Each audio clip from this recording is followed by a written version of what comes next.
So, at what point did the whole hieroglyphics concept start to come together? Back then. Okay, Like, before your first album. before my first album even came Okay, out, we was so you already, had all these people already around. The Souls of Mischief, Yep. Casual. They already was fully formed entities. You know what I'm saying? Even more people was around than them. You know what I'm saying? Okay. So then, well, you were already signed, right, to, I guess, Elektra? Yeah. Once I got signed, yeah. Right.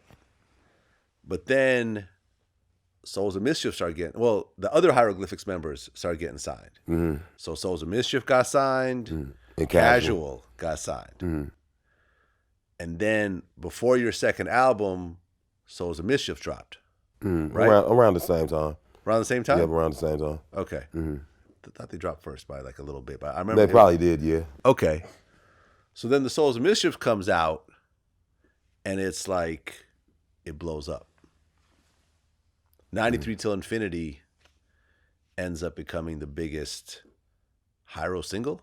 Would that be fair? I guess. Yeah. I guess. Domino, you're co-signing this? Yeah. The manager's co-signing, so you know. I mean, I guess shit. Okay. So 93 Till Infinity comes out, and suddenly there's like this whole new energy on the West Coast and the Bay in particular. It was like, it wasn't gangster. Dudes was spitting. And it was kind of like some of the voices were kind of high pitched, which was sort of new in hip hop at the time. Like people always had kind of gruff, you know what I mean? Kind of tougher kind of deliveries. Whereas, you know, dudes like OPO and stuff like that kind of was a sound that hip hop wasn't really familiar with yet. Right. So that comes out and starts to blow up. Did the album go platinum? Gold? And then your second I think album. it might have sold like 350s. Yeah. You know what I'm saying? So is everyone kind of signed under you, or is it just everyone got their own deal? Everybody got their own deal pretty much. Okay, so you never tried to sort of have an umbrella organization under you? Well, Hieroglyphics was the umbrella. Okay. In theory, you know what I mean? It wasn't nothing that was like written on paper and that. Okay. It was just like, this is our hub. And y'all Souls of Mischief, y'all, that's Casual, Peb Love, whatever. Okay. Me. So we had separate entities doing separate things, but we all came together under that umbrella Hieroglyphics. Why the name Hieroglyphics? To tell you the truth, I had a partner back in the day, I forget his name. He was like this dude from like London or some shit, right? And he was like just a cool dude or whatever, you know what I'm saying? And he had the name Hieroglyphics for a crew he was trying to do, and he thought it was weak. And he was like, man, this name is weak. And I'm thinking, man, that's clean. Can I use it then? He was like, man, go ahead, man. And I was like, okay, that's pretty much how I came up with it. Well, and there's a lot of famous symbols in hip hop. I would say the most famous is the Wu-Tang eagle. But the Hieroglyphics logo is right up there. You know what I'm saying? In terms of symbols in hip hop that are easily recognizable, has stood the test of time. The face with the three eyes was just a very iconic, you know, symbol right there. Like, who came up with that? Me. That was you. My father was an abstract artist. You know what I mean? He's a visual artist. So that's first and foremost, I'm a visual artist. So as far as graphic design is concerned, that's the way I kind of designed it. You know what I mean? Like I wanted something simple, easy to recognize, you know what I mean? But I kind of was basing it on a happy face, like the smiley face. Yeah. I was like, okay, just have it like kind of like no expression, you know what I mean? Like it's meditating or something, and put a third eye in the middle of it. So I like kind of scribbled it on a napkin or something to kind of get the idea down. And then with the people up at Elektra, made it really official looking, you know what I mean? Yeah, I mean, you guys are still selling merchandise to this day with that logo on it. Yeah. You know, like 20 years later. It do what it's supposed to do, I guess. Yeah, I mean, I'm sure there's lots of tattoos out there of it and so forth. I love simple design, man. It's hard to do sometimes, but you know what I mean? You started hanging around in New York with like Q-Tip around that time, I guess? More with CM Crew.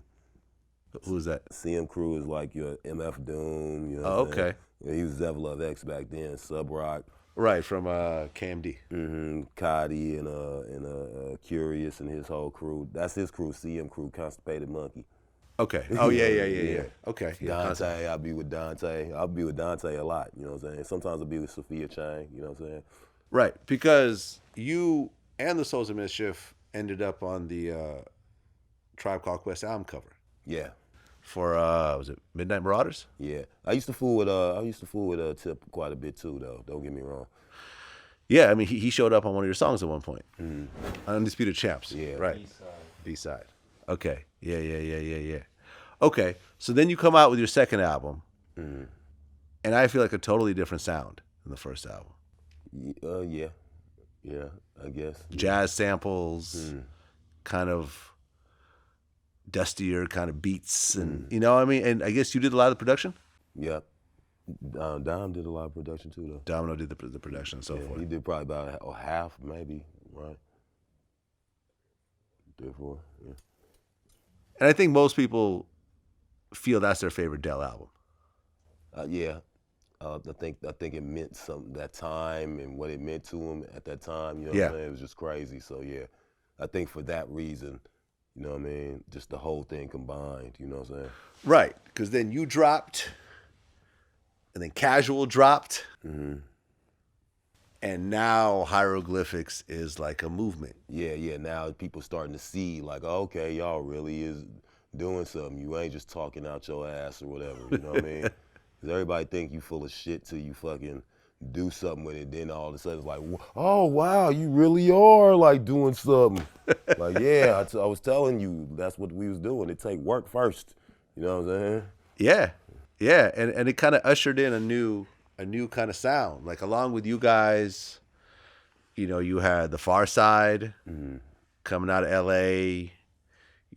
Alcoholics, I think, were coming out right around the same time. And it was like a kind of a more lyrical West Coast, not gangster. Right. You know what I'm saying? That kind of went again, because at that point, NWA was and Cube was running shit. Right. You know, gangster rap in general was running shit. And they never named it that. You know what I'm saying? They didn't name it gangster rap. Yeah, with the media. It's like we'll run with it since that's what you want to call it, but like that's hip hop. Our version. We got gangsters out here. This is what fools do out here in LA, so that's what we rapping about. But that's our version of hip hop. You know what I'm saying? That's how they looked at it. But you never really went along with that narrative in your music. What, gangster or whatever? Yeah. I'm from Oakland, so it's pimps, hustlers, gangsters, whatever. You know what I'm saying? But even like the drug dealer narrative, the pimp narrative. I mean, you know, because Too Short was doing his thing by that time, but you never went along with that type of thing with your music. Not really. You know what I'm saying? At that age, I was more against it. You know what I'm saying? Because I was a big fan of like Malcolm X. You know what I mean? That's how I grew up, knowing myself and all that. So I just thought some of those things were more destructive to the situation. At this point, I don't really care, and like I can see why people would be in certain situations now. You know what I'm saying? Now that I've lived a little bit. Yeah, man. But I'm saying all that to say this: it all influences my music, whether I'm saying something about it here or I'm with it here or whatever. Like it all influences what I'm doing. It's just in a different way than maybe that it influences Cube. They got gang banging and stuff out there, so their music come out that way. I might be dealing with somebody trying to jack me for my Jordans or something out here. You know what I mean? So I still got to deal with it. So it's there. Okay. It's just in a different way. You know what I mean?